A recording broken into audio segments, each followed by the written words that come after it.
We're going to have a clip now of a lecture I gave about 15, 16 years ago. That the last day would not come until the Hajj has been abandoned. But the last day would not come until the Hajj has been abandoned. When do you presume that the Hajj will be abandoned? Let me see if any of the sisters have an answer. When Dajjal prohibited from going, yes. What event is likely to take place which will cause the abandonment of the Hajj? The big war, correct. And so they might use some cock and bull story about some virus which is a great danger to health, and get World Health Organization to issue an advisory, and then they suspend the Hajj. Attack on the US dollar, and it collapses, and all the paper money in the world collapse, and the US economy collapses, and then Israel replaces the United States as the ruling state in the world. لَتُحَجَّنَّ الْبَيْتِ لَيُحَجَّنَّ الْبَيْتِ وَلَيُؤْتَمَرَنَّ. The people will continue to make the Hajj to the house of Allah, and people will continue to perform the Umrah to the house of Allah, the Kaaba. بَعْدَ خُرُوجِ يَأْجُوجَ وَمَأْجُوجَ. Even after Gog and Magog have been released. And then the hadith goes on to say, لَا تَقُومُ السَّاعَةُ حَتَّى لَا يُحَجَّ. That the last day would not come until the Hajj has been abandoned. This hadith is in Sahih Bukhari. Let me repeat it. People will continue to perform the Hajj and the Umrah even after the release of Gog and Magog. But the last day would not come until the Hajj has been abandoned.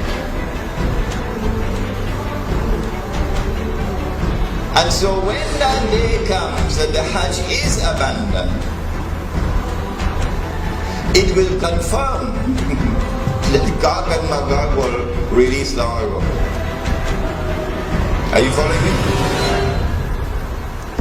Well, I am anticipating that the abandonment of the Hajj will take place. Alright, let me ask you when. When do you presume that the Hajj will be abandoned? Let me see if any of the sisters have an answer. Good to hear you now.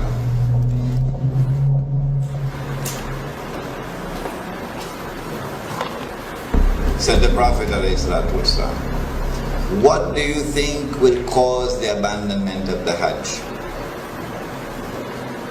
My wife could also answer the question. Yes? When Dajjal rules. Alright. Anybody else? I like that answer. Anybody else? If they are blocked from the way, they're blocked from the way. Prohibited from going, yes. What event is likely to take place which will cause the abandonment of the Hajj? The big war, correct.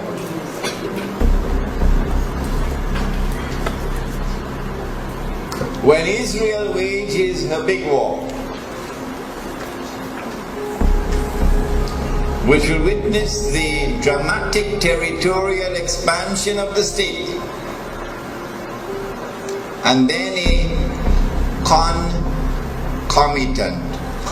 concomitant means taking place at the same time, a concomitant attack on the US dollar, and it collapses, and all the paper money in the world collapse, and the US economy collapses, and then Israel replaces the United States as the ruling state in the world.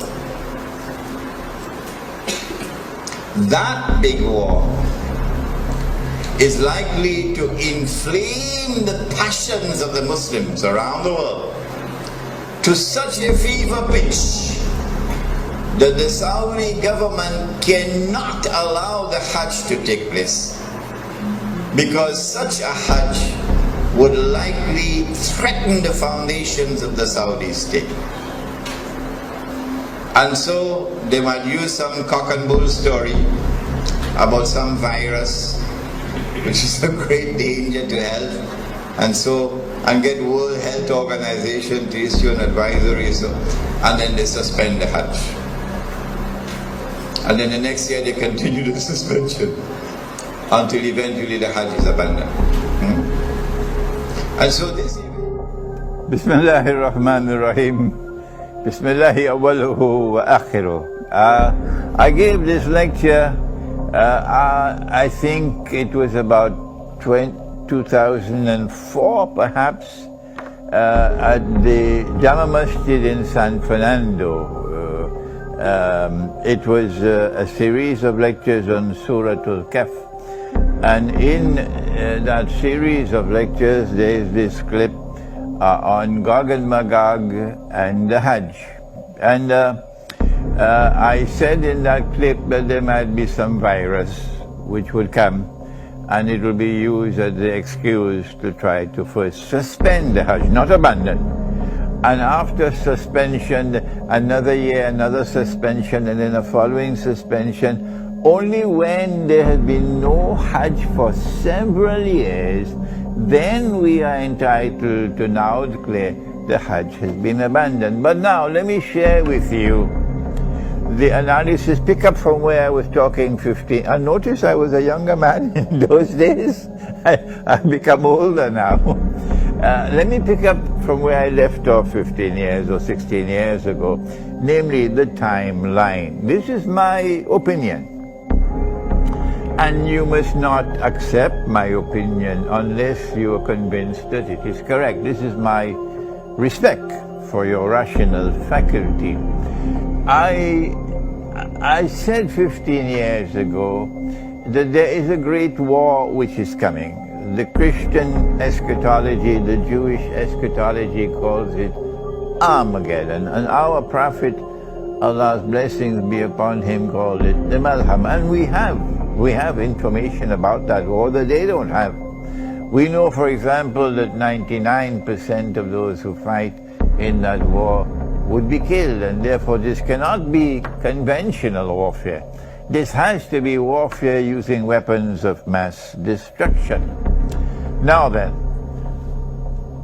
that war is going to bring about the passage, in our opinion, the passage from Pax Americana to Pax Judaica, and this will inflame passions in the world of Islam against the Saudi leadership which betrayed Islam.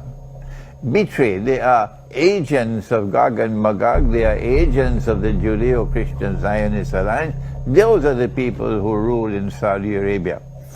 And so the Saudi regime is going to be placed in a very dangerous situation after the Great War. Any Hajj will take place after that could bring about the collapse of the Saudi regime. And so this is my analysis.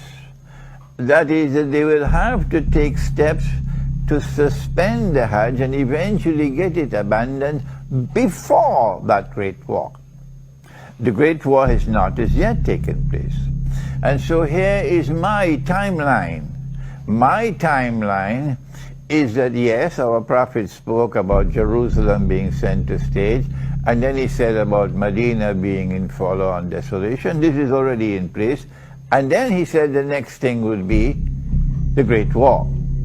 And I am suggesting that before the Great War takes place, there has to be a suspension of the Hajj, and then followed by another suspension, and so on, in order to protect the Saudi regime when the Great War takes place. After the Great War takes place, the next event would be the conquest of Constantinople. And then after that, the next event would be the khuruj of Dajjal, and only after the khuruj of Dajjal would you have Imam al-Mahdi, the emergence of Imam al-Mahdi alayhi salam, and the return of Nabi Isa alayhi salam. Those the deaf, the dumb, and the blind, who absolutely insist with obstinacy that you cannot have any Gog and Magog in the world until Jesus has returned. Leave them, leave them. They are people who no longer have the capacity to think and to study the Quran. But for the rest of you, and mashallah, there are so many of you there who are prepared to think.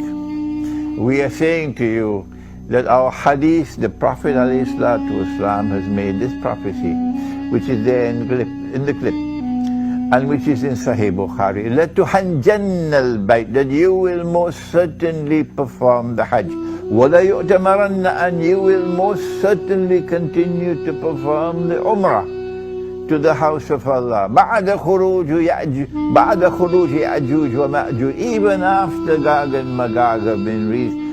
Did you hear that? Even after Gog and Magog have been released, the Hajj will still continue. The Umrah will still continue even after Gog and Magog have been released. لا تقوم الساعة حتى لا يحج. Then the hadith continues to say that the last hour will not come until the Hajj no longer takes place. The Hajj no longer takes place. A suspension of the Hajj for 1 year does not qualify as fulfillment of this hadith. So yes, there may have been suspensions of the Hajj in the past. Why waste our time with that? We're not concerned with that. He said, لا تقوم الساعة حتى لا يحج. He is talking about when the Hajj no longer takes place. Let us ask the schoolboys, give us a break. We are people who think. They cannot think. They've lost the capacity for thinking. So when the Hajj no longer takes place, no more Hajj, then you can no longer say that Gog and Magog have not as yet been released. No, you'll be very wrong. It will not be possible for you to say, no, Hajj, Gog and Magog can only come after Nabi Isa alayhi salam returns. You have betrayed the Quran. You have refused to study the Quran, and now you pay the price for that betrayal. This is the importance of that clip of 15 or 16 years ago. Now then we turn to another subject, and give me a little chance.